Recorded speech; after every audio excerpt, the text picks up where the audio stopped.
This is Wild on 7th, your favorite Wild podcast. Did you guys see this? This is unbelievable. What is that all about, Kinger?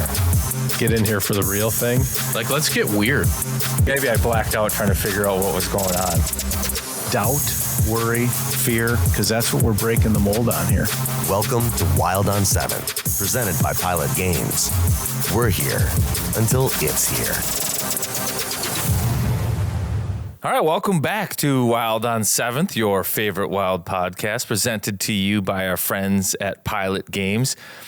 Go out, grab yourself a pizza, sit at the bar, a tablet from our friends at Pilot Games, play. You can win some money.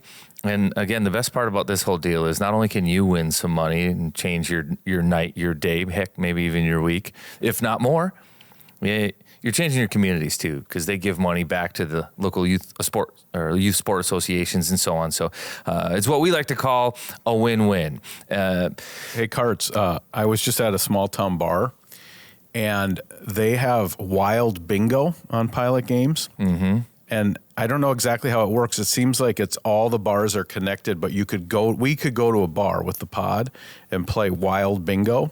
And there's a guy that comes out, it looks like Ryan Hartman, and he'll just come out and like shoot all the ping pong balls and add a new number to the bingo. It looked electric. It is. And Have you played wild bingo? I think those bingo ones too can have some huge pots because it plays with the other. That's right. You can hit like 10 G's. Yes, I know somebody that hit 10 G's. Can we please play wild bingo next year? Wild bingo, it's going to be a bit. I would love to go to a bar and play wild bingo with the listeners, and it looked really cool. The little robot guy coming out, all the graphics. They paid for all the legit wild stuff. I'm into wild bingo. That would be fun. What if we did wild trivia? Because I know you don't like that. We should do that. Trivia would be good. It'd be a good match with the bingo. We should have a final wild trivia. You guys ever... We could do a final. We'll see, because we'll talk about this later, because we're getting into bold predictions. We've got Radio Joe. That's who you heard hop in here. A little later, after we get through our bold predictions and other things, we're going to have Bill Guerin join the show. So, going to be a great show to wrap up the year. But what was that, Joe? I was just going to say, have you guys ever, I don't know if the term is officiated bingo. Have you ever been a bingo caller before? Oh, I would love that. I did that at a 4th of July, like a Lions Club in Des Moines, Iowa, sort of like a community appearance years ago. They were like, oh, we need somebody to come out. I don't want to say by any means celebrity, but just like somebody to come out and do this from, the Wild must have gotten asked in Iowa. And I went out there, and it was surprisingly fun. Well, I don't think there's anything surprising about that. That's the let's play hockey of bingo. It is. It's a great analogy where you're just like, 47, and people are going bananas, or like you might be getting chirped because you're not. They do like you spin it. Did you do this stuff like before and after? They like have the call and response. Yeah, just playing little games there too, getting all funny with it, I guess. But I had a blast. And so if you have not ever been a bingo caller, you can really get into it. Great on the resume. Yeah, I mean, that's how I got up to Minnesota eventually. Yeah, like if you were ever on a first date again, which hopefully you never will be, that's like a great way to come in hot. Like, have you ever been a bingo caller? Would you like an appetizer? By the way. Mozzarella sticks? Oh, boy. So how is everybody doing? Are you... I'm all right. Are you watching hockey? Let's start there. I did not watch 1 second of last night's game, and it's only because family stuff. I planned on it, but I never got around to it. I did watch a bunch of Game 7, Montreal and Buffalo. I did not watch any of Vegas, Colorado last night, Game 1. I'm still a little. I will say this: when Montreal advanced and they put up the bracket on the screen right after the overtime winner within a minute, I was shook. Yeah, seeing that Wild logo and 4-1 Colorado, that gave me a little. I think it's hard to watch. I think if you're a true fan, you can dabble with the Eastern Conference. I think you turn a blind eye to the West. I watched basketball last night. Like, I'm watching this 7'7" guy, Wemby, just because I think it's hilarious and I've never seen anything like it. Like, that's how bad it is. Once you've been burned by the playoffs, I think it's hard to continue the movie. You know what else got me is just the time. So the the Wild season ended. It's exit meetings on Friday, Saturday, and the series started last night in the West. It was just like, I don't know, too much time had almost passed. The part of what's great about playoff hockey and why I think there's such a great hook early on is that there's a good game every night. And then as soon as one ends, you flip to the next. Mm-hmm. I went like half a dozen nights with like wanting to watch hockey, not finding anything to watch, and then it was like on to the next thing. So I watched a little bit of last night, but it couldn't keep me in my seat or on the channel. And I don't know if that was Vegas or whatever. We should talk about this though. Maybe we shouldn't. Then we should. Well, it's one of those. It's one of those Minnesota hockey things. Oh, no. Well, you saw Cale Makar didn't play last night. Mm-hmm. So Wild have a 3-0 lead in Game 5. And he's dead. And he wouldn't have been able to likely. I mean, who knows? Right, if he couldn't play a week later, how was he going to play in Game 6 or Game 7? Exactly. Logically, you would think, unless he got hurt at practice this week and we didn't know it. And at that time, they didn't have Lehkonen and they didn't have Malinsky. Yep. So now you're with really only 4D if you're Colorado. And don't get me wrong, they have 6D on the ice, but who was it at home that played? Or Jack Ashan. Ashan played like Minnesota 3.5 native, minutes. St. Cloud State kid. He played 3 minutes, just over 3 minutes in Game 5. Yeah, he was on the ice last night too. Looked good, but Bednar just wasn't comfortable playing him in that spot. So that, I'm sure that series would have continued to be that way. I think he gobbled a minus early in Game 5. I remember looking at the box score. If I remember looking at it correctly, the next day, kind of just going, oh, I can't believe this one got away from the Wild. I was looking at time on ice and stuff, and I was like, man, I can't, because Kulak was unbelievable for the Avs in that series, and especially Game 5. But I think the young kid only played 3 minutes and was like a -1. And so maybe at that point, Bednar's like, if we don't have to play him, we're not playing him tonight. Yeah.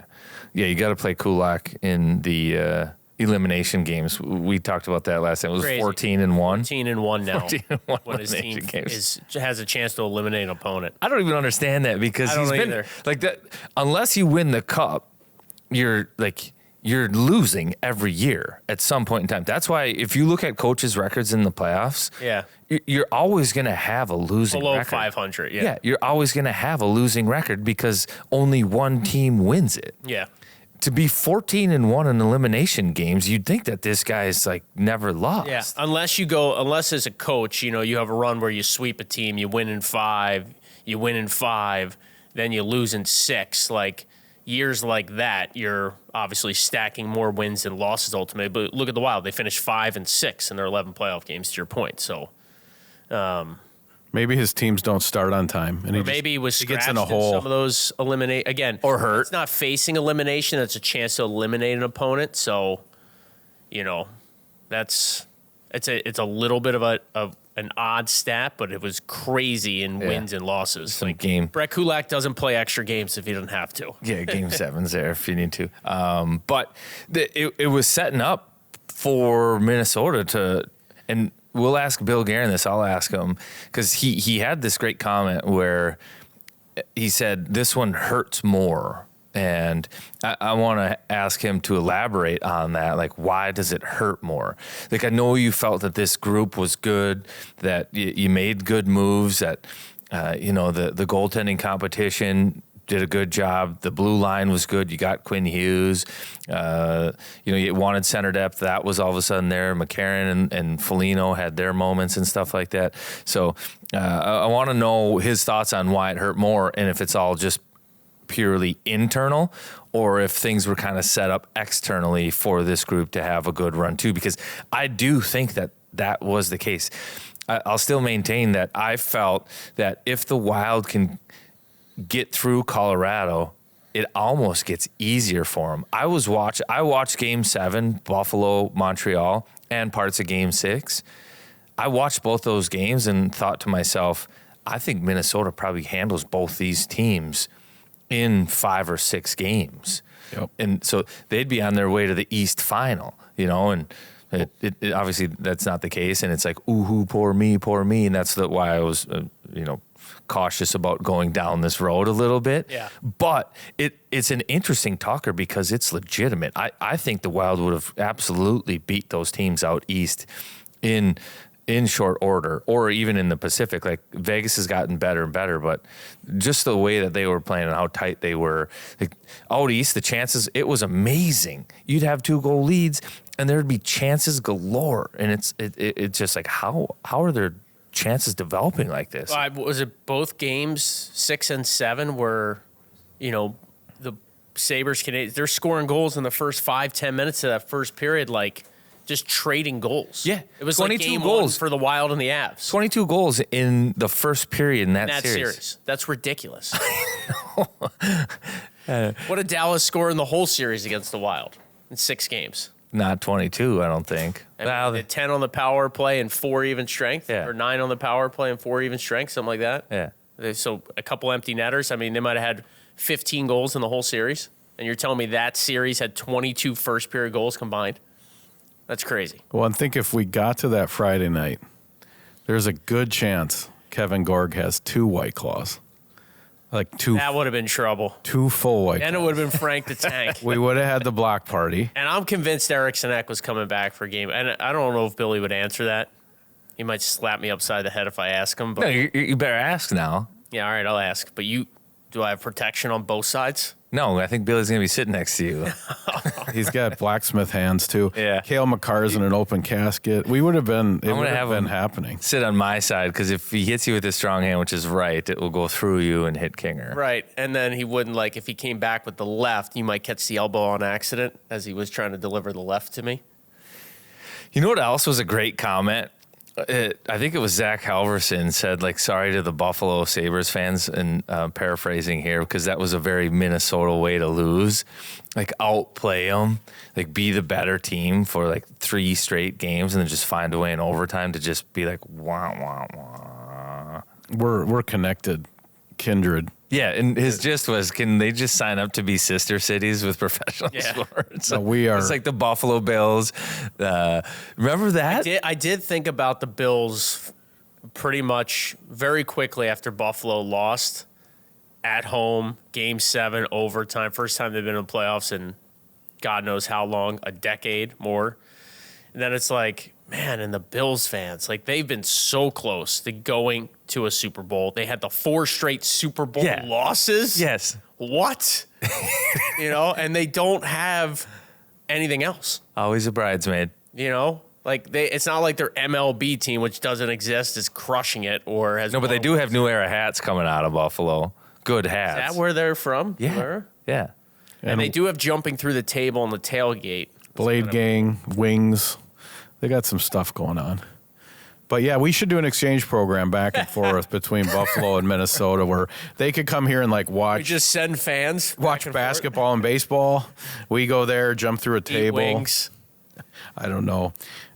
Hey, did you guys notice? So when they did the end of season pressers and they shifted to that light blue backdrop, did that give you any sort of like? That really made me feel good, right? Because the playoffs was always this black, which was cool. like the light gray one you're saying with the logo? I think it's light blue, right? And it almost felt like blue sky. Like it felt like, you know what? We took a step forward. We're a good team, and we got a GM that's going to do anything to get to the next step. It gave me a different feeling watching all of the end of season meetings where they just snapped to that light blue from the black. I thought a lot of the things people said were basically, this thing is going in the right direction. We need to add a few pieces. The injuries sucked. I'm really buying into this. That was our 4 nations, like you said, Karts. And that was the thing we needed to do to get the body language. Because the thing that they're so upset about is that Game 4, right? To a T. They see in Game 3 in the second round, like, this is the recipe to win. This is the paint by numbers to beat the Avalanche. And then for whatever reason, we go out in the next game and do not play that way. And Hines even said, I didn't notice this during the year. You guys probably did. He said, every time we had a big win, we deflated in the next game. And we need to learn how to, adjust that. I don't know if you guys noticed that doing the broadcast. Well, I did notice. I did take note of that. In fact, I jotted down like 3 things from that Hines and Billy G presser that hopefully I remember to refer back to come September and October. The penalty kill, and then obviously one of those things that you just mentioned, Kinger, and that like the roller coaster part of it is, you know, you have a tough loss, usually the team would respond, but you have a big win. You know, you beat Colorado in their building one night. Next night, you fall flat on your face a bit against Utah. Now it's tough back-to-back, but to your point, the good teams find a way to win those games. So it'll be something I'll be looking at, and the lessons learned. John Hines talked about it all playoffs. Take the good, take the bad, take the lessons from each game, win or lose. And I do think there's something to be said for now the second-round experience, playing the elite teams in the league and seeing how they operate, seeing how they respond game to game. And hopefully it's something that this Minnesota group takes, learns from, and next year, you know, it feels like next year if you're able to get in the playoffs, which we all hope they will, we're a long way from that, but that becomes like there's no more excuses at that point, right? Like as far as, we just hadn't been there before. Now you've cracked that first round hurdle with a lot of these guys for the first time in a while. Some guys, their first ever experience in the second round. Now it feels like, okay, if we're on the ascend, it's conference finals or bust a year from now. Yeah, I agree. And to the point that you were making about the Wild needing to be better after a big win, I think what it is and what Hines is maybe alluding to is the Wild did a good job, or I shouldn't say a good job, a poor job, just focusing on themselves throughout the year. The big wins were because they were polarized. They'd be able to go into Colorado and beat the best team in the league. But then their game would change the next day. Mm-hmm. So they would almost play towards the opposition. They need to probably have more mirrors around that locker room and just have it be like, doesn't matter who we're playing. Like this year was like a year that they had to prove to themselves that they can beat anybody. Now next year's challenge is going to be, we've got to prove to ourselves that we can do this every night kind of thing. And I think the letdowns were not because they got too high after a win.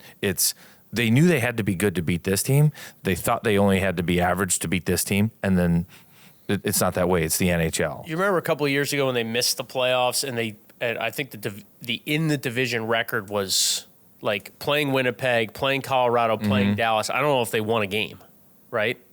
They might have won one against those 3 teams. And I know that going into the 24-25 season, it was a big point of emphasis. Like, you want to be a playoff team, you've got to take care of the big boys in the division. And since that year, that 23-24 season, if my my memory serves me correctly here, they've gotten way better at playing the elite teams, beating the elite teams, and showing they belong. They've never had a problem against Eastern Conference since I've been up here working for the team, like beating Tampa, winning a game against Montreal, beating the Panthers. Like that has never really been an issue. Going into Madison Square Garden, winning a game.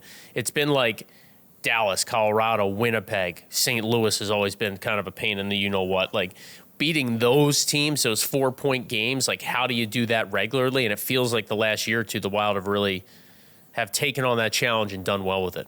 Yep. Well, let's transition into our bold predictions because Billy's going to join us soon, and we got to put a bow on this. Kinger, why don't you go ahead and pump your own tires and fill up the hot air balloon? I guess he won again. We'll do our best to see if we can't bring you back down to earth a little bit. So am I just doing mine and you guys are scoring it? Yeah. Okay. Wrong. Boldy takes a Leon leap and gets 90 points. He did not get 90 points as far as I know, but he did have a good season, but I don't know if I can count that. Also, yes, I love it. I love it. Is it just one or I don't zero? know if I can count that. This is how he won last year. So as he starts to throw shade on us, he gives himself partial points because Boldy was close to 90 points. Qualifiers. He didn't hit it. Okay, do you know what? It doesn't matter. It doesn't matter. 0 points for that. Well, this year, this is it. It's one or nothing. But we're talking about how he won last year. This was the exact same. And the year before. So I've won so many years. You start throwing shade here, and we'll give you it if you win. We will give it to you. So that's 0. Okay. This is the 3rd year, by the way, of bold predictions, and Kinger has self-proclaimed won both years. New employee candy jar, 120 points between Tarasenko, Yurov, and Buyum. That's null and void because Buyum gets traded, and I didn't get it anyway. Faber, 45 points. I was negotiated up on that. That was his career high. So that would be 1. Okay. Now, you could argue if that's bold or not. We argued that in September. We did not have Quinn Hughes. We did. Hold on. Can we play it? Wow. He's got receipts. We do have receipts. We predict that Bolds is going to have 30 goals. Yeah, exactly. Like that. I don't know how bold that is. All right, whatever. So 15. That was on. That was he's talking Faber about Matt himself Boldy. saying it wasn't. He was talking about Faber there, but the clip goes on and it talks about, and Faber does say, I don't know how bold that is. I was like, Brock, do you feel that it's bold to say a guy's going to have the same production he had as a rookie? Hey, Huss, that bold? What did Faber have the last year? As I recall, his offensive output went way down.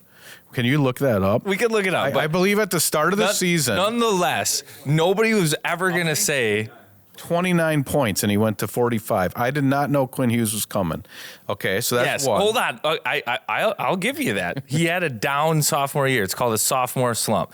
But for it to be bold, you can't say a guy's going to have the same production he had as a rookie. That's not bold. Okay, but so we'll give it next to you. one, We negotiated 45. He got that. This is the one that saved me. Big deal Billy lands a whale before the Olympics. Yeah, that was a good one. And then Wally bounced back, 15 wins. So you got 3. That's pretty good. He did. I got his sheet here. He's got a couple crossed off. Dollar Man Kirill Kaprizov will be finishing as a top 3 finalist in the Hart Trophy. I think somebody else picked that, and so I had to cross it off, I think.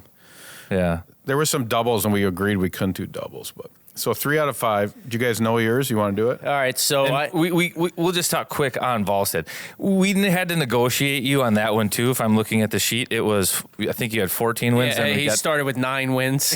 And got you up to something after that. Come on in. Billy's going to join the show here. Team player. Yeah, team player. We'll get to this, but I think Kinger, he's going to win them. I got 0. We'll have Billy. Billy, come on in. We'll join this for a second to see how bold these predictions are. Karts, you know, when the 3M Open came in and as a sponsor, I was kind of nervous about it for playoffs because I'm like, you know, golf and playoffs. But the beauty is the 3M Open is July 23rd to the 26th. So you can fit a cup run in right before that tournament if you needed to. So they were awesome to have on board. We're going to be out there wild on the 7th. I don't know what's going to happen. I don't know if it's going to be golfers or hockey players or what we're going to be doing out there, but I cannot wait. Scotty Scheffler coming to town. You've been, I assume. Mm-hmm. It's great. And it's a great time if you can sneak into one of these King's Corner or one of these booths, post up on a par 3. The other thing that's nice, it's a 4-day event. It's absolutely right. Or even the practice rounds. I mean, just get out there, make a day of it. Bring your gal, bring your guy, bring your family. Kids get in 15 and under free. Check out 3mopen.com.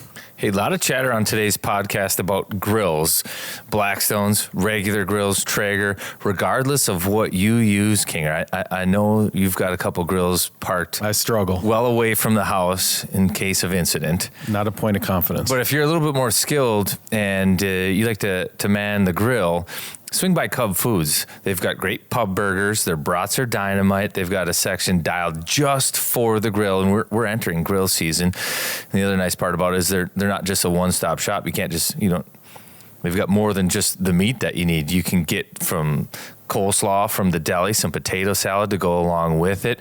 You swing through, grab some fruit, whatever you might need, vegetables, throw that on the grill, swing through, get some ice cream, a couple of beverages on the liquor store on your way out. Cub Foods, we love it. A local grocer. Shop happy, shop Cub. Well, thank Billy for coming. Hair looks good. Joe, your hair looks good right now. Thanks, fresh Ryan. cut. If your hair is a weapon like these guys, make sure you grab Duke Cannon. They've got big bourbon, beard wash, bloody knuckles, hand repair stuff. If you're beating people up, because we've got a couple questions for Billy, and Joe's a little nervous about this right now. But if you're like Joe and you're sweating from the pits, they've got antiperspirant deodorant for you here too. So make sure you get your Duke Cannon and Target, Ace Hardware. You got it. So Billy, thanks for joining. Because during the winters and so, like my hands get very dry, and You can take that. I'm doing all my woodworking projects Yeah, and things, and my wife's like, "Why don't you put lotion on your hands?" I'm like, "Because guys don't. I don't do that. I'm going to start, I think. I have used this product. Maybe I will I'll say start. it works great.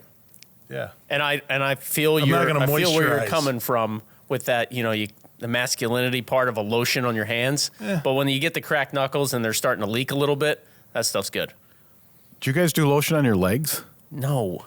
Because just hold on. Okay. Hold on. So a lot of times I look down at the start of the summer and I got like my legs are so dry. Like if I touch them, I rub up against them, it turns white. Like it's Yeah. I think lotion on No. your legs. Like is- Ashley no. Larry. Yeah, for sure. For sure. Okay. Everyone's wearing aloe and Lululemon. You're telling me they're not putting lotion on their legs? I think they are. The snipers are. So you're a lotion on the leg guy? Not yet. I'm exploring it. I think I'm going to start doing it. I don't I care would what say you guys based think. on this focus group, I'm in my own man. Should we finish bold predictions quick? We'll get No, through no, it. no. Kinger, No. I don't think Yes. Kinger wins. I want to hear these. Kinger wins. Yeah, and it's different. So he had list them off again. So now, Billy, the first thing is it bold? And then was it correct? Well, is it correct? Then we'll I go had bold. Matt Boldy will make a Leon leap and become this superstar and get 90 points. He didn't get 90 points, had a great season, so I get 0 for that. What did he end up with? 85. Yeah. But he was, I'm not, in years past, we did partial points. Sometimes we're not doing that anymore. It's been very controversial. I said a new employee candy jar, there'd be 120 points between Tarasenko, Yurov, and Buyam. That got complicated. There was a trade. It didn't happen. Faber was only 29 points the year before. I said 45. Faber bounced back, got that one. have? Bing. He had 51. Thank you, Osseo Maple Grove. Big deal, Billy will land a whale in a trade before the Olympics. That was so helpful You to said me. that. Yes. Wow. Thank you. And then Wally bounces back and gets at least 15 wins. We had to negotiate with him on that one too, because his bold prediction on it was that Billy makes a trade for somebody that you know, and I was like, well, we know everybody that plays in the NHL. No, I said like an NHL store guy. So then he did have to Like make a it guy. bold. He was like, all right, it's going to be an A-lister. And then we thought that was fair and bold, and he nailed it. You nailed it. You nailed it. He nailed it. So we gave you credit for 3 out of 5. 3. Okay, let's get to the bold part. Brock Faber had 45 points as a rookie. Is it bold to say he was going to get 45 points as a third-year player? 29 last year. You know what? Yeah, I think it was bold. I think it was bold. No Quinn at the start of the Yeah, year. I think it was bold. I do, because there's two parts to Fabes. The secret offensive side, but what he really is that elite defensive guy. But I mean, he keeps doing what he's doing, and if he takes it to another level, I think he should be. If he starts, what do you have, 15, 16 goals this year? Yeah, I was going to say 13 even strength is a franchise record for a defenseman. So if he starts creeping into the 20s, Look out. but Fabes, don't forget who you really are. Well, Then you could be talking. You could be talking Norris Trophy stuff. I feel like Billy knows Bold because 2 years ago in Spittin' Chicklets, he said Boldy's a 50-50 guy. And I think a lot of people were like, Boldy's a 50-50 guy, and he was damn close. It's still going to happen. Yeah. yeah.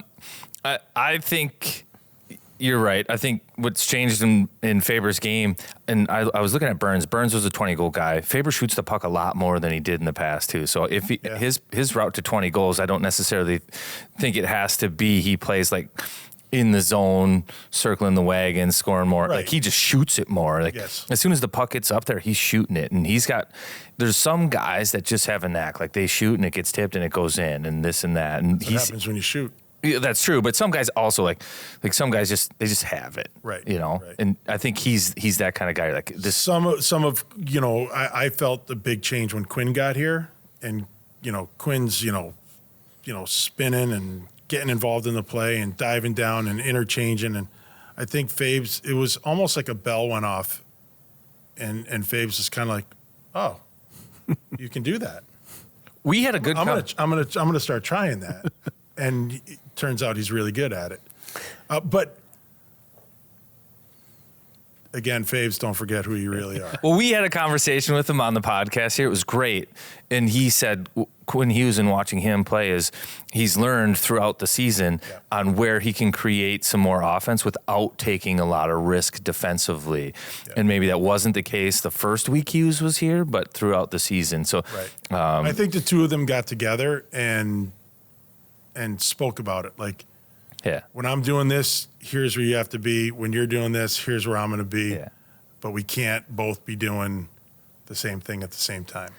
So Kinger gets 3 bold predictions, which is pretty darn good. You can, if you hit 3 bold predictions, argue they weren't bold. I will die on this hill. 45 points for Brock Faber is not bold, because at that time, and you are saying we didn't have Quinn Hughes, I understand that, but without Quinn Hughes, that means Faber was going to be running PP1. True. So if he's running PP1 and you're saying 45 points, I say not bold. Okay, not bold. So I'll die on that hill. I'm going back. Not You bold. should also note, Billy, You that can't have everything. Okay, so I have 2 then. Okay, There's well, you have allegedly 3. a You dinner. have 3. You got them. allegedly a dinner to be paid for as well by the loser of the bold predictions for the other 2. So this is why Kinger's really. This has never happened, Billy. That's why I I've said- never that's why I said been alleged. given my reward. This is also. You know the term Welcher?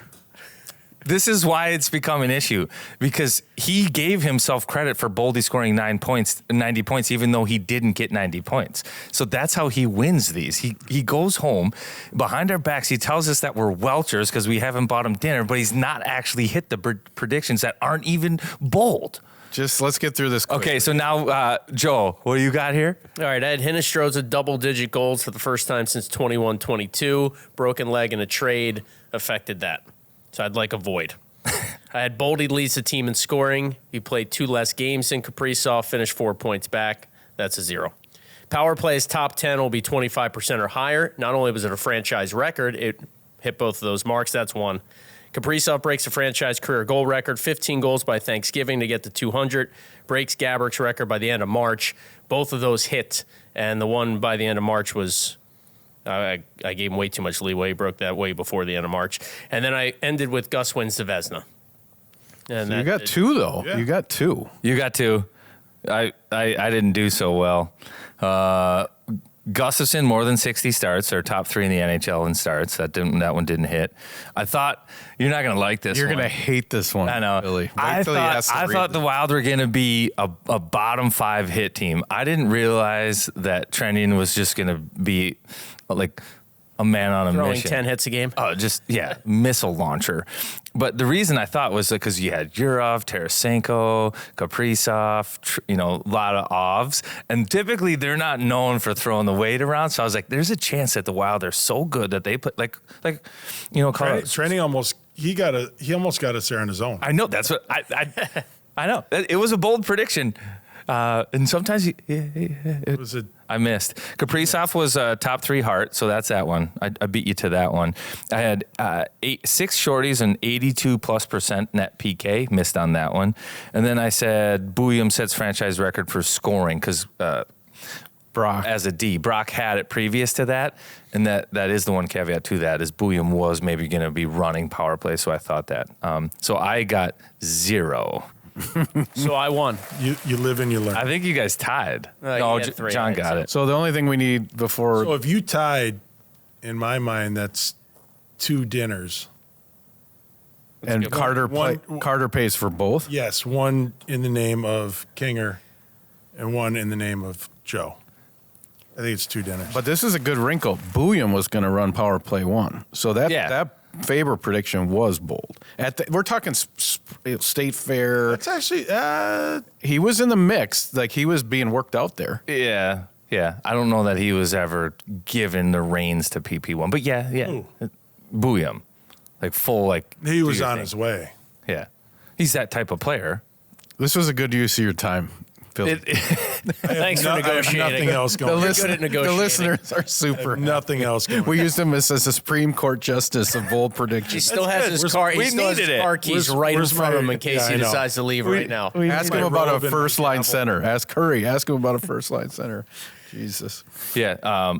So let's get right into it. I actually have one question that I kind of want to lead with because we're still kind of healing from our wounds. I think everybody got excited about this group and watching it and getting behind it, believing in it. You mentioned in your exit interview or your presser that this one, it hurt more than others. Yeah. I'd like you to elaborate on that. Like, why does it hurt more? It's like I said, there was a real feeling, like not that there wasn't in years past. I felt like there was last year too, to get out of the first round. This team is better than last year's team against Vegas. There was a real feeling of we can win, and not like it was real. It was a real. We could have. It feels more like a missed opportunity than at any other point in time. Yeah, well said. Yes, and this one stung way more. And that's what I walk away from it feeling, is that there was a real opportunity to win, to have like things change around here where you could be playing in a Stanley Cup final for a chance to win a championship with this group. And it's not right now, doesn't feel like it's about celebrating getting out of the first round. It's about feeling like it's a missed opportunity to do. Yeah, it's completely different. And it does. And it hits different. This is winning is so precious and so tough to come by. And now we've seen it. You have to be good. You have to be healthy. And you have to be lucky. All those things have to fall in line. And in the end, they didn't fall in line. Even with the injuries, there was a feeling of we can do this. And those guys will be back at some point in time, but even with them out, we could still do this. That was the feeling. You've won as a player, you've won in management as well. From a management, you know what those feelings are like. When you say like it's a missed opportunity, you knew this group was special. From a management perspective, how do you get to know that the group is special, right? Like as a player, you're in the room every day. You know how good everybody is. Obviously, from a GM perspective, you're talking to the coaches, you're talking to the players, you're in that booth every night. Is it a different feeling though? Like from a GM perspective, when you look down at the group and go, man, this is a team. Like what are you looking for? How do you know? It's tough to explain, and it's the feeling doesn't change from player to manager. It's just a feeling, and I remember in the two times that I won as a player, you knew it. You knew it. We're going to win. We just have to keep going night after night after night and do the things that bring us success on a nightly basis. And if we continue to do that night in and night out, eventually we will chalk up the wins and we'll get to 16 and that will be it. But and that's why Game 4 to me was so disappointing and such a gut punch, because we did those things through the Dallas series. We did those things in Game 2, didn't get the result, but Game 3 we did them even better. That was the result. And then coming back for Game 4, we abandoned them. That was the real gut punch. And then our backs are up against the wall. The margin for error is gone. And but it's just that feeling. Where does this team rank in terms of like your feeling since you've been a general manager? Like how much hands-on you have to be or hands-off you have to be? Like did this group? Because is it just total trust in this group? Like you do your thing. Like you could look at Game 4 and be like, Could I have a manager done something different? Could I have been present here or present there or not or this or that? You know what I mean? Like you reflect on those things. Where does this group rank for you in terms of like how you handled the team? I mean, they're very good in. Let's put it this way: I trust them, wholeheartedly trust them.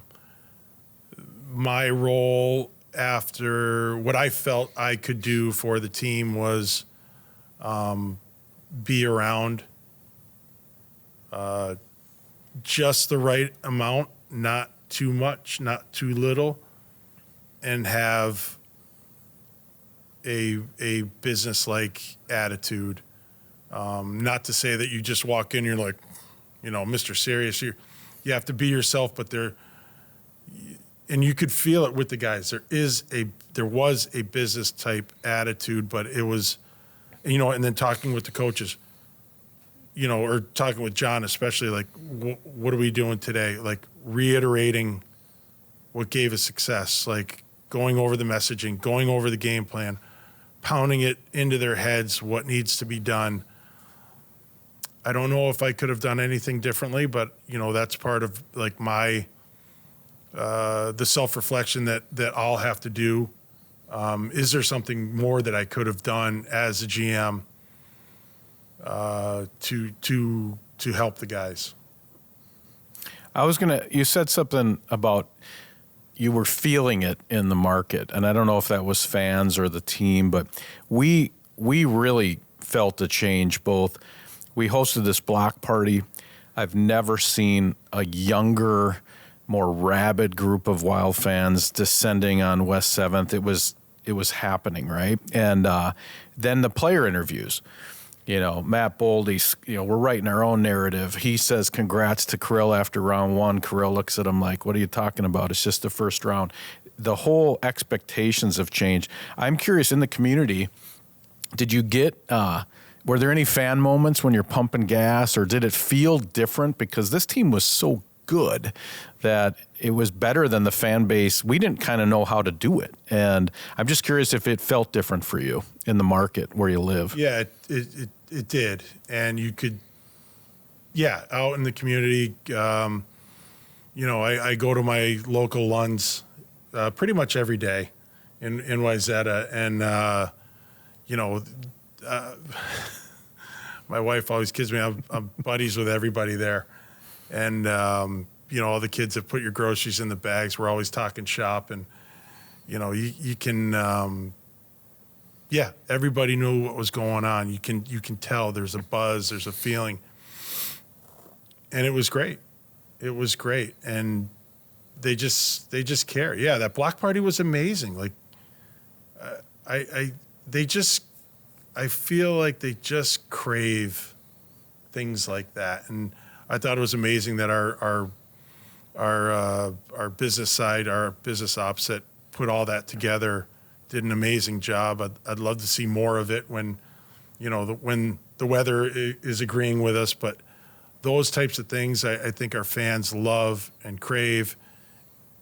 And like I've said before, all of this stems from one thing: winning. Mm-hmm. And that's what we're here to do. Like, it was a nice feeling. Good point, or I think a good time to ask this one, because Heinz's comments, or had a comment in his availability, that the team has to do a better job after a big win, responding the next game.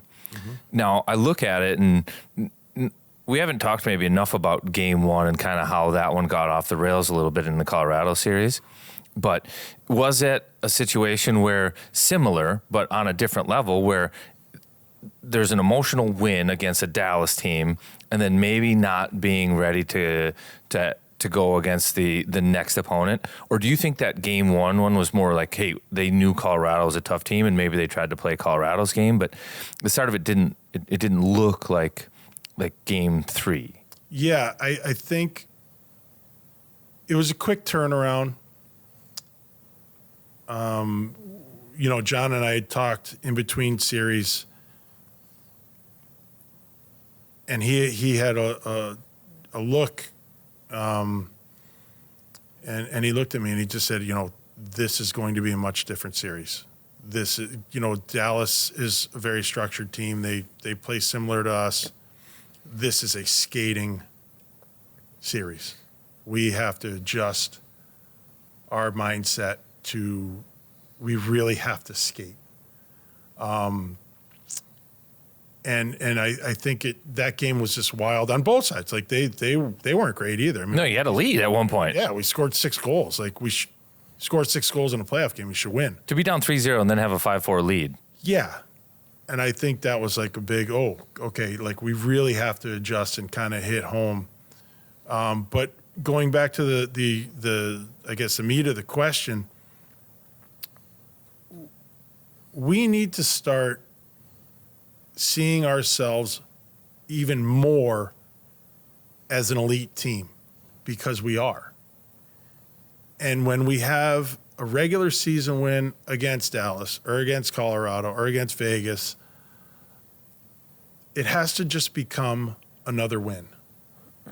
It shouldn't be this, oh my God, it was so emotional and there's such a letdown. And no, that is our business. That is our job.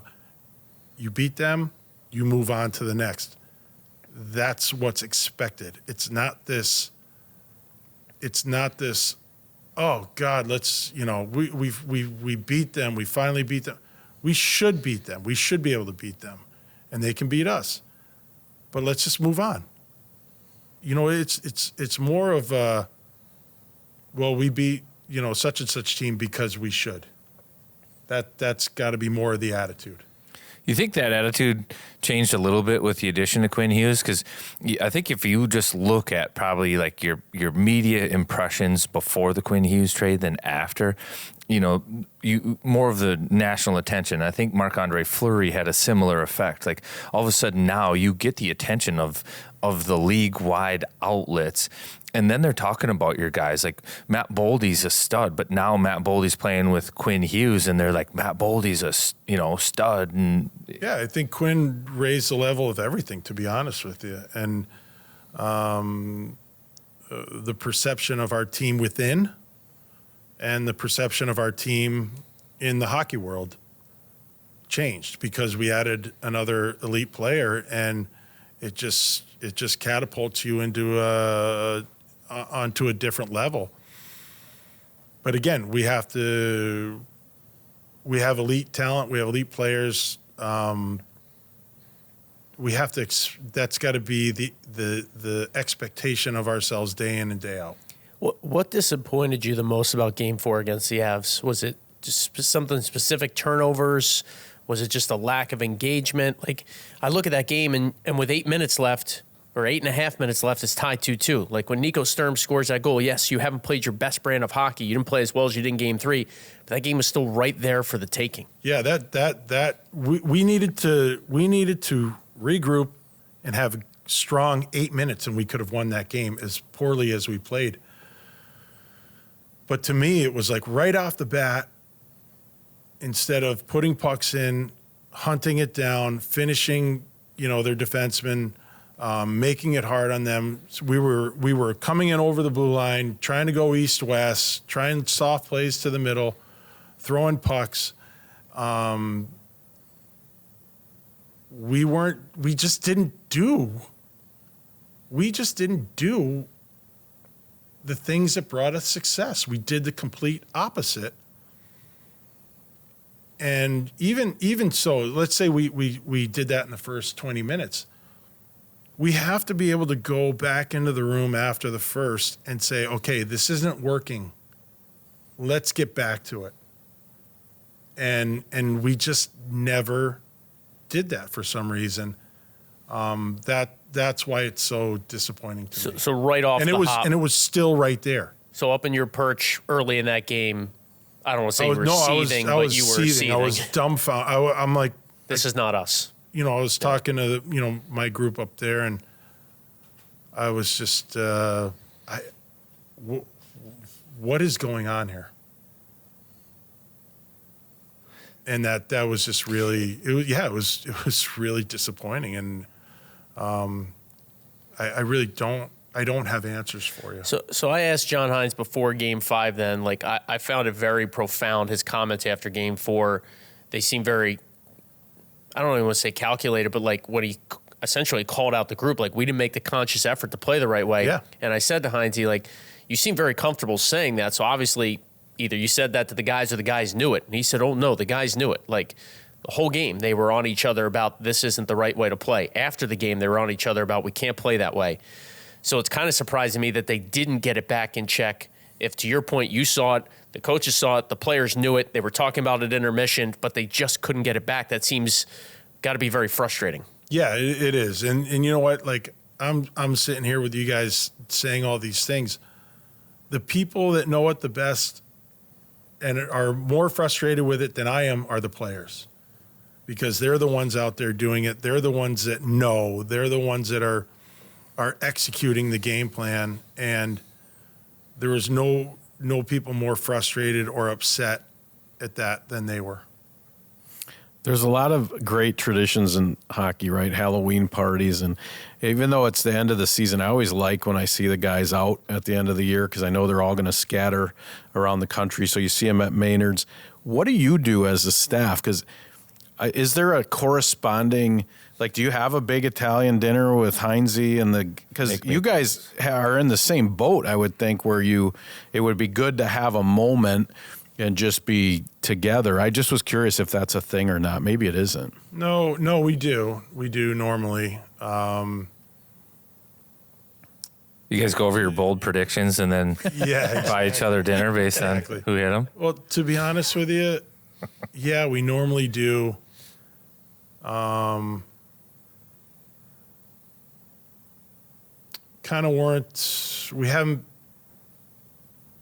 Kind of haven't really been in the mood for it this year. At some point in time, because most of us stick around this area, and we can do that. But I think this one, we just needed more time. And I remember those days as a player, and you do too. And that's just kind of what hockey teams do. Like you said, everybody's going to scatter, and I love it that the guys were, out at Maynard's and enjoying what Minnesota has to offer, and engaging with fans and stuff like that, and just kind of blowing off some steam, because they're a real team. I've been on teams too where, you'd go for those nights, and a quarter of the guys might already be out of town or just not want to go, and that's not great either. But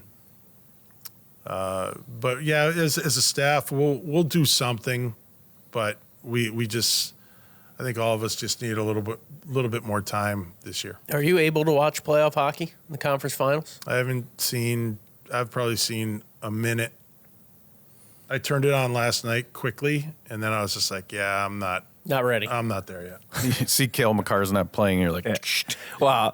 Yeah. On physicality, so at the deadline, you wanted to address a couple of things, and maybe size, physicality, bottom six, face-offs, things like that, all seem to show up in the playoffs. McCarron taking big draws, the physicality was there in your bottom six, and actually throughout everybody, the physicality was there. But two-part question, like, is physicality again a cheat code? I come back to this because you were saying how game 4, you got away from maybe some of the physical identity that the team had a little bit, but you look at it over the 11 games you guys played, and it had an effect. Like, Marcus Foligno's hit on Cale Makar in game 1 had an impact. Like, even Matt Zuccarello reverse hit on Makar would have had an impact. Makar's not playing right now. Maybe he doesn't play 6-7. You start to see the D for the opposition throw pucks away, like off the toe of their stick, because they're not wanting to go retrieve it. So at the deadline, are you happy with the plan and what you got, and did you get to see what you wanted to from that and from those moves? Yes. Yeah. I think everybody that we got delivered on what was expected of them. And I would say probably over-delivered. McCarron scored, Foligno scored. And the games, the moments in the games they scored and matter too. It's not just they scored. No, exactly. The moments. Petrie came in and played real solid for us. Bobby Brink was in and out, I understand, but when he came in, he played well. Those are guys that had a big impact on us. And when you talk about like the physicality, John mentioned it. Like when you're in a series, like regular season, you play Dallas. Okay, then you move on, you play Vegas. Then you move on, you play San Jose. When you're in a series, there are tendencies of the other team that you have to focus on, ways you have to play. Games 1 and 2, and this goes back to our Wilkes-Barre days with John and I going into the playoffs and things like that. Games 1 and 2 are investment games. You have to play heavy. You have to play physical. You have to be very hard to play against in that way. And as you go along in the series, you continue that, but your game always ramps up as well. You get better as the series goes on. You plan on 7 games, and by the end of it, like you said, defensemen don't want to go back for pucks. Forwards are getting rid of it quicker because they know they're going to get hit. It's that investment physically that you make that pays off later in the series. And at the deadline, that was something that you probably were looking for guys that are committed to investing in that type of play. Yes. Yeah. Yes. And they delivered. Yes. Yeah. Yeah.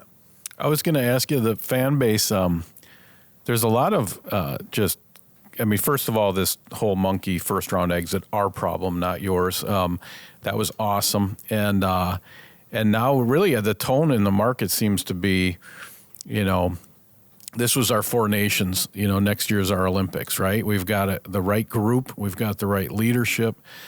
We know what it takes. Do you have a feeling of, this was a step forward, obviously, but do you really feel excited? I know it's still raw, but as you look to next year, are you really feeling like this could be, we got the roadmap here? Yes, I'm excited.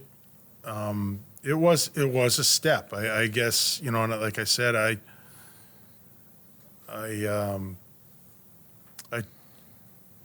tried not to underestimate getting over that first round hump, or getting over it. To see the fan reaction and the feeling within the organization, that was a big weight lifted off of everybody's shoulders. It really was. So if I downplayed it, I apologize.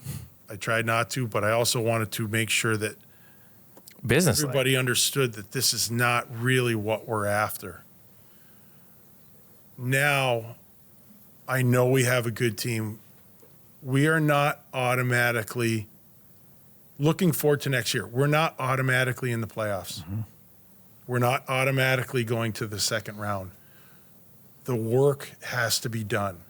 We, as management and coaches, have to put the work in off the ice, in the offices, within the, whatever changes we can make to the roster or going to make whatever. We have to do all of that. The players have to get the proper training, the proper rest, take care of their bodies and their heads, and be ready for September when we get back to camp and do it all over again. It's not, I've seen it before where teams go conference finals, they don't win, but they think they're automatically going to get there. Nobody cares. Yeah, Edmonton this year. Well, you don't have to say anything, but that's what I feel. Edmonton this year. Nobody cares what we did. We're the only ones that care about what we did. So nothing's automatic. We have to prepare for a strong regular season again to get back into the playoffs and do this again and again and again. You know what? And if we eventually get to our ultimate goal, then we got to do it again. There are no freebies. So that's kind of where my focus is right now. And we're going to have to make sure that we are mentally prepared for that when we come back. I want to segue to exit meetings because, and I've seen kind of been a little bit closer to it at the minor league level and know kind of how they transpire. But is there any insight for the fans that you can share as to like what some of those conversations are like? I'm not looking for specifics, like, hey, what did you tell Matt Boldy? Yeah. But generally speaking, you meet with everybody, you, John Hines, who's in there, and what do you guys talk about? Yeah, John meets with everybody. I do not. Okay. I can't get. I don't want to say it's a formality because John really puts in the time. The players put in the time. They give him what they can in, a 20-minute time slot. But for me, I need more. I need more information. I need more thought out stuff from the players. And they're just some guy like Broads. He wouldn't say shit if his mouth was full of it, and so you're not going to get much there. But that's Broads. He's just going to show up and do the same thing like he has year after year after year. I met with Kirill the other day. We met for almost an hour. I had to get him before he went back home. I'll sit down with Spurge, Boldy, Fabes, Quinn, other guys as well, because I can't limit it to 20 minutes. I need to get as much info from those guys as I can. I have famously when Brock signed his deal, you just kind of said, be more Brock than ever. It was great. And Krill's going into the big ticket next year. Do you have a message with him, in terms of, because it's the same, it doesn't matter what you're getting paid. You're still just trying to win the cup. But I'm curious, what's your focus with 97 and looking ahead? Yeah, it's the same thing. The money's the money. The contract's done. You got it. That's great. Now just focus on playing. Focus on winning. Focus on being as good as you can be. Don't try to be something you're not. Just be you. And Game 3, Kirill was the best player on the ice, both teams. Absolutely. He was impossible for them to contain. He was a beast. That's the guy we need night in, night out. Of course, you're going to have off nights. That's understood. We all do. But just be you and play the way that you can play. And then everything else will follow. Goals will come. Points will come. Success will come. Does his competitiveness remind you of anybody you played with or played against? It seems like when he is hungry on pucks. Sidney Crosby. Really? Yep. Just from the way hates to lose standpoint? Nope. More about the process, the work ethic off season, the work ethic coming into camp, the work ethic in practice, and then the ultra competitiveness. Like I always tell Kirill, I said, when you're not on, you don't win as many 50-50 puck battles. When you're on, you go in against, Bischel and Rantanen for a loose puck, and you come out of it. You come out with it. And that's that. And then that work ethic trickles down through the team, and it's demanded of everybody else. That's the same exact way Sidney Crosby is. His work ethic, he doesn't have to tell guys to work hard. Well, he had to tell me. But that work ethic becomes a standard. That competitiveness becomes a standard for the team. And anything less than that is unacceptable. That first shift, Game 3 against the Avs, the second he jumped on the ice, I remember being up in the booth thinking, he's on it. Oh, he was an animal. He was an animal. And that's what you need. Like he was so good.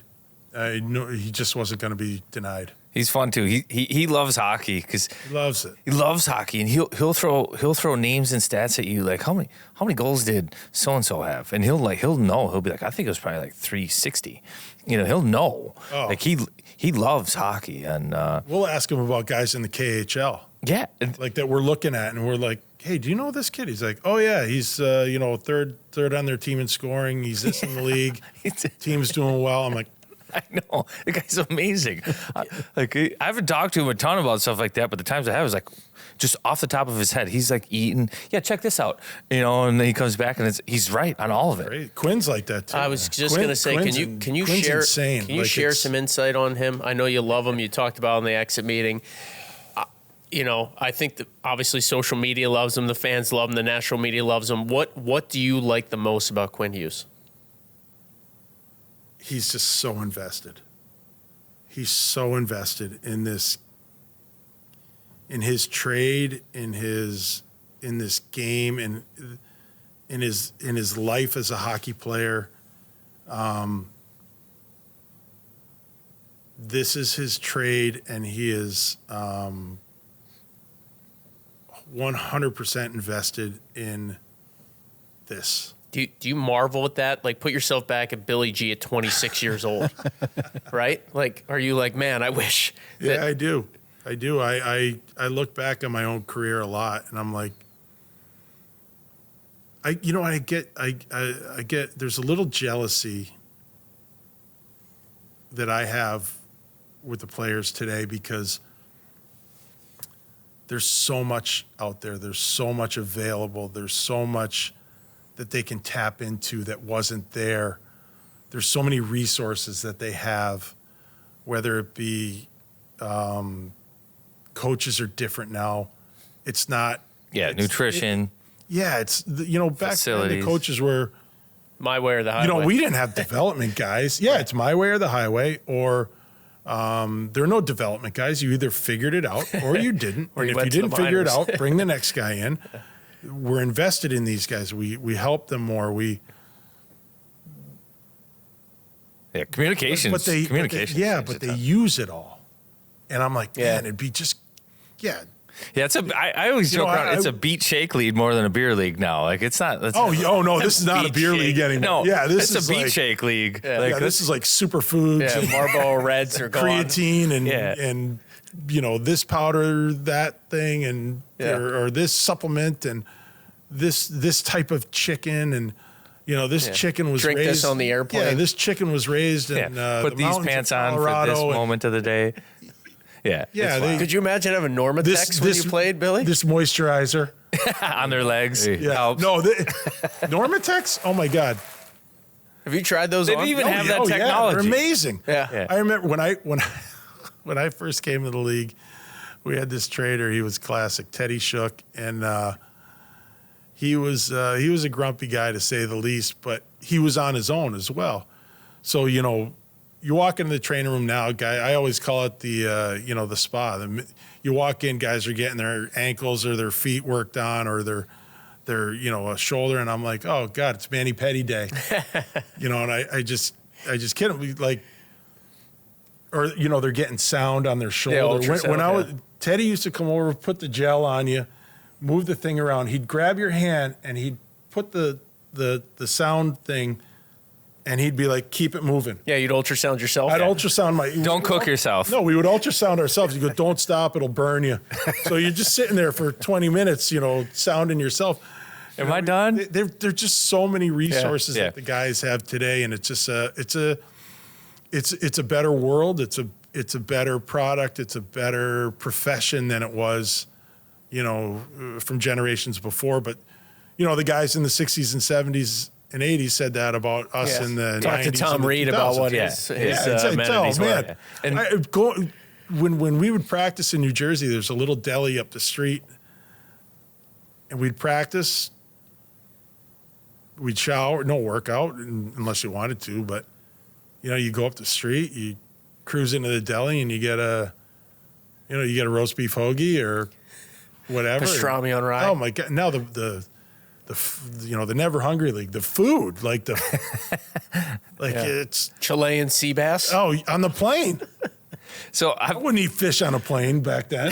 This is coming from I wouldn't eat Oh, fish on a God. plane. There needs to be a movie. it was. Yeah. Airplane. Yeah. So I think your question too, Joe, is this like what Quinn's special he loves hockey. Like, if you invest in the game as much as he's invested, could you have done more? Could you have been more as a player? I think too, like, I think about my career. Yeah. I wish I was that into it, or that I would have done more. I understood what I understand now. That's not the case, but that's what makes a guy, in my opinion, like Quinn Hughes, special.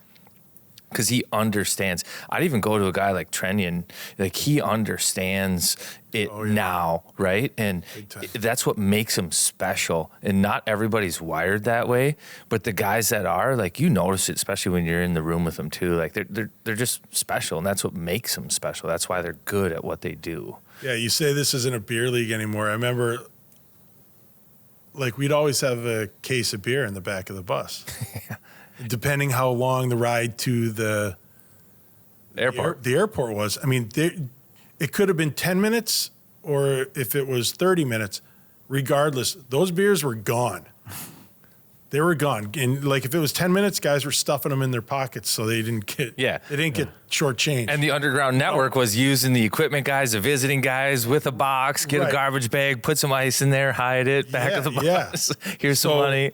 By the end of my career, we'd come into Minnesota, give Lance a couple bucks, and hey, make sure there's a case of beer in the back of the bus. It'd be there. By the end of my career, it was like me, Hal Gill, like Rob Scuderi, Mark Eaton. We'd be having a couple beers, but there's 12 beers left by the time we got to the airport. I'm like, guys, who wants these? Like, can't leave these. They're all like, no, I got a game in 3 days. So do I. So yeah, but it's changed, and it's changed for the better. And that's where I say I have, I have the Jays, a little jealousy, because it's just a way better. It's a way better culture and a higher probability for success. Yes, yeah. Before we get you out of here, we had fun too. We had a lot of fun. Yeah, we had a lot of fun. To-do list for the summer. There's obviously some things on it. If you were to prioritize your summer to-do list, what's near the top? Quinn is the top. But then there are guys like McCarron that we want to bring back. I have to go through like all of our UFAs. There's Nick Foligno, there's JoJo, there's Zuki, there's Tarasenko. Yeah, so those guys are the priority. And just, we had a great year. We really did. We had a great year, but figuring out how we can get better. Hey, what's your summer program? You got any like woodworking projects or Mondays back buys and tries? Okay. Wednesdays core. Okay, I like that. Pilates. I'm gonna skip leg day again. Okay. Yeah, Wednesday's a recovery day. That's where he gets the Normatec and eats the super greens. Yes. You got any trips though? Concerts? You got a woodworking project? I know where he's headed. You trying to get good at golf? Like, what's your summer ability? Always trying to improve my golf game. Okay. It's gonna be tough for this year, I hear, though. It's gonna be tough. It's gonna be tough. Transplant. Yeah, exactly. Yeah. But I'll spend some time out east at the Jersey Shore.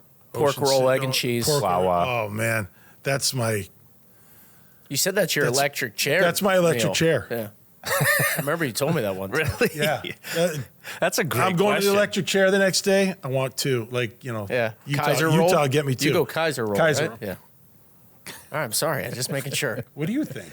I know. I want the listeners to know. Yes, Kaiser roll, American cheese. That was the look I didn't want to get the whole time we were that's here. scary. The side eye from Billy G means you've done something. You know what? Just to be honest with you, just spend as much time with Kara and the kids, and see friends, and there's always a lot of work to be done, but you got to make time to do the things that you can't do, during the season. So spend a little time, in Jersey. Maybe go out to Arizona for a little bit, even though it's 110. But and be here quite a bit too. I love it here in the summertime, and spend time on the lake when I can, and I do the work that has to be done, but also kind of refresh. It's between the Four Nations and the Olympics, and all my responsibilities with the Wild. It's been a hell of a 2 years, and I'd do it all over again, and I love it. I love the work, but you have to do the things that kind of rejuvenate you as well, and take that time so you can come back stronger than ever. Well, yeah. I think you do have the pontoon license. You got the boating license. You're ready to go there. Ready to go. All right, ready to go there. I will get my motorcycle license this summer because I bought my wife and I Vespas. Nice. So being over in Italy for as long as we were, I'm like, this is the way. We're getting Vespas when we get home. So cappuccino. When I was perfect. Not after 11 though. Yeah. When I was down at the general managers meetings this past year in March, I took a ride down to Fort Lauderdale. There was a Vespa dealership there, and just to look around and whatever, I ended up buying 2. In Florida? In Florida, I had them shipped up. The guy was cool, Ron. Shout out Ron. That's so great. And I always wondered what happens at those GM meetings. that was great. It was great. No, Talking trades, and buying Vespas. I just needed a little time to myself. I rented a car and I drove down there, and I'm just like, I drove back to the hotel. A bunch of guys were at the bar, so I went out for a couple beers, and they're like, "What'd you do? Like, where you been?" I'm like, "I was in Fort Lauderdale." They're like, "What are you doing down there?" I'm like, I bought a couple Vespas. What? That's why I asked the question. See, that is just pure gold. Just picture someone make an AI image of Billy on a Vespa. My daughter already did. Yeah. Please, like the more of them we can get in our feed. She did. It's on a Vespa, full Minnesota Wild uniform, like gear, like hockey gear. Yeah. That's great. And I'm on a Vespa. Yep. She Kids these days. She made it. It was hilarious. It's hilarious. Billy, if it's okay to ask one more hockey question and one more non-hockey question, Yeah. as long as you don't side-eye me. I'll start with the non-hockey question since we're on non-hockey stuff. You mentioned you go to Lund's all the time. I just got my Blackstone fired back up after the long winter. Are you a Blackstone grill guy? Big time Blackstone guy. So when you're going to Lund's, like, take us through a usual menu. I know the meatballs are in play, but like, what's like a you know what I made Tuesday yesterday? I made veal meatballs yesterday. Ooh. just all veal? All veal. What's your normal mix? Ground beef and a little bit. No, mainly all ground beef. Okay. Sometimes I'll do a little bit of pork. Have you ever done the 3? Beef, pork, and veal? You mean the all together? the meatloaf mix? Well, Yes. yeah, that's what my grandma used to do with the meatballs. Yeah, and I should probably throw in a little veal with the meatballs too. But yeah, that's my wife's got the best meatloaf, and it's pork, beef, and veal. It's hands down the best I've ever had, and but yeah, that's a deadly combo. And non-hockey is so Blackstone? much better than hockey, isn't it? It's so much. What do you do on the Blackstone? Everything. Do you breakfast? Breakfast, lunch, dinner, eggs, steak, veggies. Oh yeah, the veggies. Hash browns. Yeah, everything and anything. I have a Traeger and I have the Blackstone. I don't have a regular grill anymore. I would never go back to a regular grill Yeah. after getting a Blackstone. It might be good sometimes just to have it, Yeah. but I don't miss a beat. Like doing like brats and burgers, things like that. The Blackstone is you just load it up. And then my hockey question. I just want to And ask then you. Lando gets in the back and he eats the drip tray? That's what my dog was doing yesterday. God. He just wants to The be bacon outside. grease out of the drip tray? Yes. Has anybody Licking the has concrete. anybody seen Lando? No. Well, Where now the you heck know is? How do you lose a 120-pound dog? And then he comes in and is like he's got a white chest and there's grease all over it. And I'm Just like, downed it. See, our Bernie Doodle hasn't found the grease tray yet, but he's found the concrete where it drips. yes, And he just stands back of the grill. yeah, We think the bear at the lake, because Lando's about the size of a bear. yeah. He loves The it. bear at the lake has been cleaning it out. The at our lake place, because we keep the black zone outside at the lake and go outside. You cook your breakfast, bacon grease stays in it. You go out, you go back to town for And the it's week. emptied for you? It's like the grill's kind of torn up. The bears come and licking the bacon fat out Oh of my, That's scary, out of the man. drift tray. that's that's crazy. My last hockey question, Danila, you're off. John Hines has mentioned Eric Sinek traits to his game. What'd you see? We talk about investment. That kid's running stairs after morning skate. We know he's a great defensive player. What do you see? What are you excited about from your? Yeah, he's a real pro. And you know what? He's doing things. He does things at a young age that you expect like a seasoned veteran to do, like with all that stuff, like taking care of yourself and, you know, the little extra that you do, the dedication to the details. And as a young player on the ice, he does the things that you normally beg young players to do, like be on the right side of the puck, defend this way, you know, limit your turnovers. So, to be honest with you, I was really happy with Danila. He's got a very bright future ahead of him. Now the only thing is, you know, we got to make sure train like an animal and get stronger. And I think there's another level or two or three to the offensive side of his game. But like I said, the things you normally beg young players to do, he already does them. The offensive want started to show up, I think, later in the playoffs too, which was kind of exciting a little bit. And the one thing is, he was in early against Dallas. Then we took him out. John had a conversation with him, and he said to John, he's like, "Ooh, it's different. It's a different level." And Heinz is like, "Yeah." But then we put him back in, And he was at that level. and he's at that level. He adjusted. He knew where he had to take his game, and that's an incredibly good sign. Yeah, the experience for him, first taste of it, invaluable. Yeah, I love what John said at the end of the year presser too. Is that experience is the best teacher, and it is. All right, well, we'll get you out of here. Hopefully you're superstitious, because I think last year was kicked off with a basement party, the podcast at your house. So maybe we run that back again. Yeah, This time we do Blackstone. karaoke. This is Like we fire up the machines. was that Liam's birthday? Yeah, Yeah, it's Friday. it's Friday. It's Friday. This is the farewell tour. Where's not, he going? Not like Kiss or Who or the Who. No, because This it's is the final. No, it is. It's coming this Friday. So him and his 20 knucklehead buddies will be. Oh boy, you're hosting. Yeah, oh we'll boy. be starting at the We'll house. be able to hear that from our We'll be houses. starting at the house. We'll end up at Fletcher's, Oh, I love this. and then and then Vest being home. No, No. we will not be Vespaing home.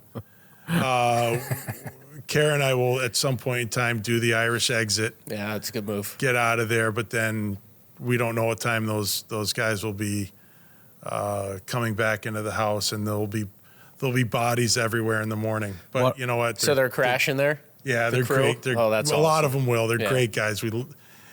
How old? They're all in their like early to mid 20s.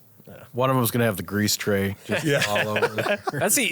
That's the ultimate parent compliment. That'll be Bryce. to want you around. Bryce. He'll have Yeah. the grease tray. He's a rodeo guy. He works in the livestock industry. and perfect. He's an absolute beauty. He'll be in the grease tray for sure. I have a frozen pork roll in our freezer. If you want me to drop it off, you can do the hangover breakfast for him. I appreciate it, but I already You have got it. some? Yeah. Okay. It's incredible. They sell it at Lund's now. They do? They sell it at Lund's. I'm And going to they get s- mine from the East Coast. They sell it at Lund's, and they sell it at Jerry's. There you go. You hear that, people? Get your pork roll. Yeah. I don't even know what that Slice it is. thin. Yeah, Taylor- what is this? I'm Taylor ham pork roll. In North Okay. Jersey, they call it Taylor ham. In South Jersey, they call it pork roll. Yeah. And if you It's get a the big tube of dispute. it, you got to So it's a Canadian. It's Canadian bacon. No, I No, will stab no, you. No. Canadian. Come on, Kurt. Well, do you know what Canadian bacon is? It's Wait, ham. I don't know anything this is about Canada. The So greasiest. Joe, we'll have to do. It's ham. We'll do another show at the beginning of next year. Yeah. we'll bring some in. We'll we'll take you through it. Yeah. Okay. I'm into that. I'll fry some up and bring it in the morning. We'll have the corporate sales team No, work on a we'll- Blackstone we'll do it. sponsorship. We'll fire it up in here. We'll do it. We'll do it either at my house or just down in the kitchen, Oh, yeah. and we can have the cameras, and I love that. We'll go through it, and we'll make it, and So good. your life will change. And this erases a hangover? It's just a delicious meat It helps. to grill. Okay. And it's greasy and Can't hurt. Yeah. I'm in the market. like a better version of bacon. I should try this. I Oh, it's so good. appreciate you, Thanks, Billy. Thanks, you guys. Appreciate it. Awesome.